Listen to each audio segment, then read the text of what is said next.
appears that Mr. Epstein's trial will not take place until next year. There are a number of motions that have to be filed. The defense was indicating that it is going to make motions having to do with what they allege was a non-prosecution agreement. And they also allege that there are complex constitutional issues involved in this case. I will say, as to the clients that I represent, whose names I will not disclose at this time, nor will I disclose the content of what they allege, that I will say that none of them were involved in a previous Florida case. And none of them have any plans to do any interviews at this time. There are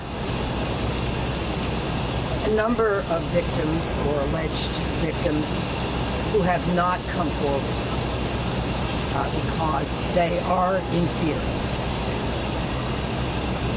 I want to share that any victim who has not come forward or believes she's a victim should come forward at this time. They can speak to private attorneys such as I am, and then they enjoy complete confidentiality. No private attorney can disclose what an accuser says to her or him. And that's important that they know they can do that.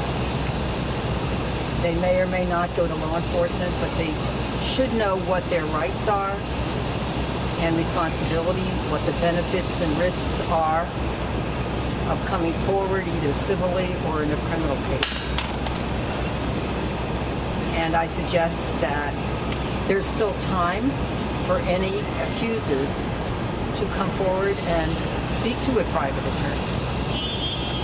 Some of the accusers that I represent have come forward prior to the arrest of Mr. Epstein.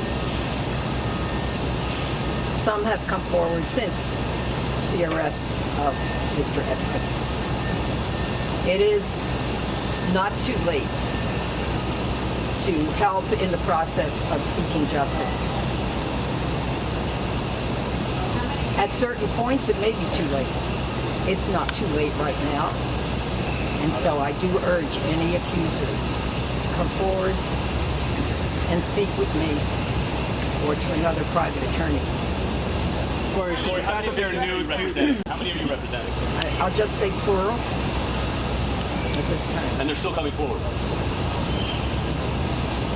As recently as when? Yes. Some are still coming forward. As recently as? But as I say, some have come forward to me prior to the arrest of Mr. Epstein. Do you think the fact that there are new, accusers should quell the idea of double jeopardy? The defense did raise the issue of double jeopardy in lay language, which I shouldn't use, but I will, that the defendant would be alleging that he cannot be prosecuted for the same offense twice. That I'll leave it to the defense to make that argument.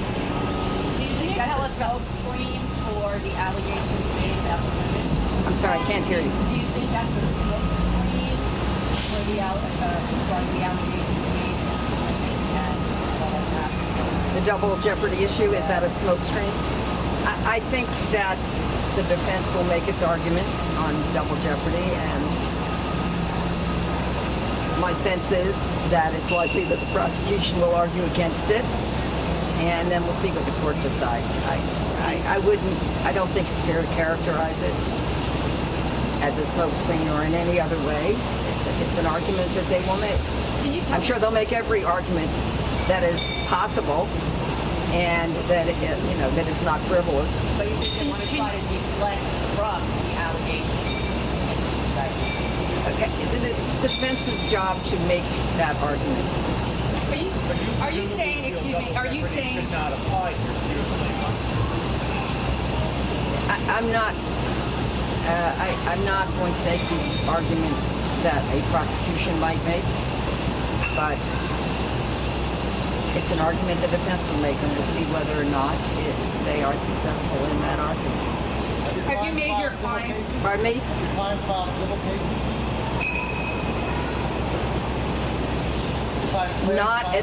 Not yet. The new clients you have that have made the new allegations, have you brought them to the U.S. Attorney's Office because they have asked?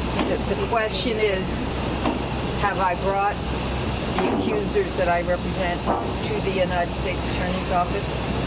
No comment. Okay, and also you were speaking about the fear some of them have. Is it retaliation? Is it some Epstein's got a powerful group of friends that might intimidate, harass them? What are they afraid of? Her question is, what's the basis of the fear that some accusers have expressed? So, I'm just going to say in general, and I'm not going to say this applies to any of the clients that I represent, but in general, that many persons who accuse rich, powerful, famous men are in fear that they could be harmed in some way. That would mean fear of physical harm, economic harm, reputational damage, and, emotional attacks by people they don't know, sometimes by people they do know. I'm not going to say whether this fear is justified, but definitely a lot of accusers have that fear. And sometimes there is a specific basis for that fear. Fear of being threatened, fear of being attacked in some way. And sometimes just a fear that they have because they are not individuals who feel that they have power in the same way that a defendant or his friends or representatives might have. So there's just a generalized fear. And I'm not going to say whether or not specific threats have been made to any client that I represent. Are you surprised that Julie Maxwell is not indicted? I can't speak to whether Ms. Maxwell should or should not be indicted, whether she will in the future, whether she's made any deals. I just have no information on that, such that I could draw any kind of conclusion as to whether it is or is not justified. Did your clients accuse Ms. Maxwell of anything? I can't say, I can't disclose any information about what my clients allege,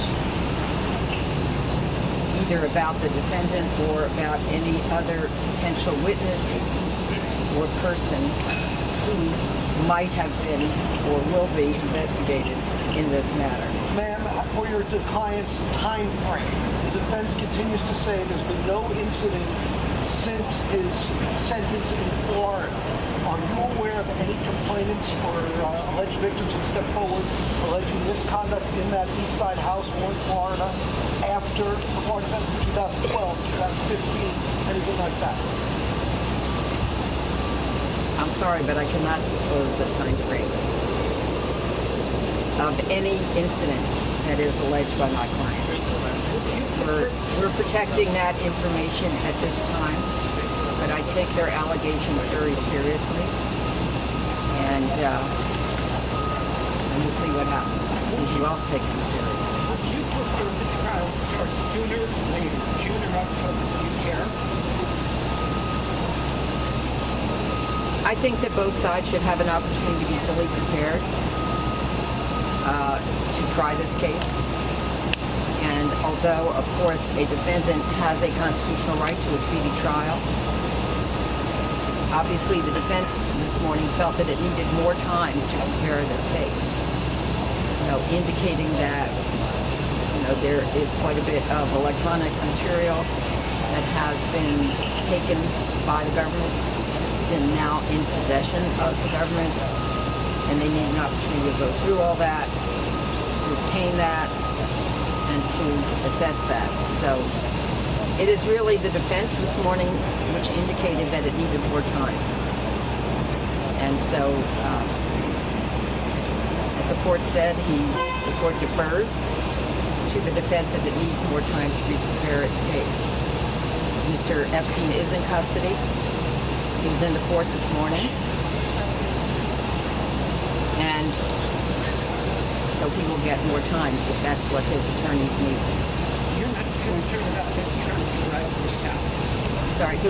You're not concerned about the defense trying to drag this out. Am I concerned about the defense trying to drag this out? No, because generally when a defendant is in custody, which Mr. Epstein is, and is likely to remain in custody, which I think is the case with Mr. Epstein,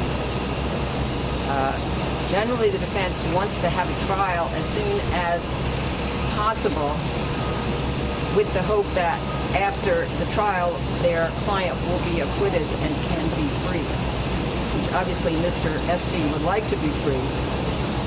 Unfortunately for him, his bail motion was denied. So I would conclude from that the defense really does want more time. It's not an argument that is meant to delay it without a basis for it, because his attorneys want to be prepared. I mean, Mr. Epstein, if convicted, could face the rest of his life in prison. That's possible. So they want to make sure they're prepared. And my sense of it is that it's likely that the defense has discussed this with Mr. Epstein, the length of time they would need to prepare for this trial, and that he's agreed to that, or the defense would not be seeking those extra months to prepare. Because my educated guess is that every day in prison is probably a day that feels like years to Mr. Epstein. And so he would like to have a trial as soon as possible, but he also wants to make sure that his attorneys are prepared. That's my educated guess. Ordinarily, yes, the defense wants defense attorneys want to delay, but that's generally if their client is out on bail. It's a different situation. Even though they're appealing from the denial of the bail motion, I would guess that it's unlikely he is going to be free.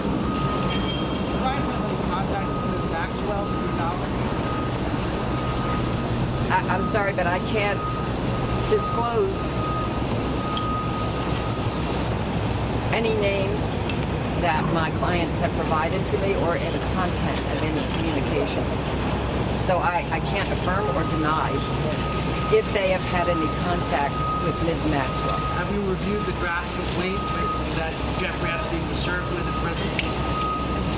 I cannot disclose what I've reviewed. Thank you, Gloria. All right, thank you so much.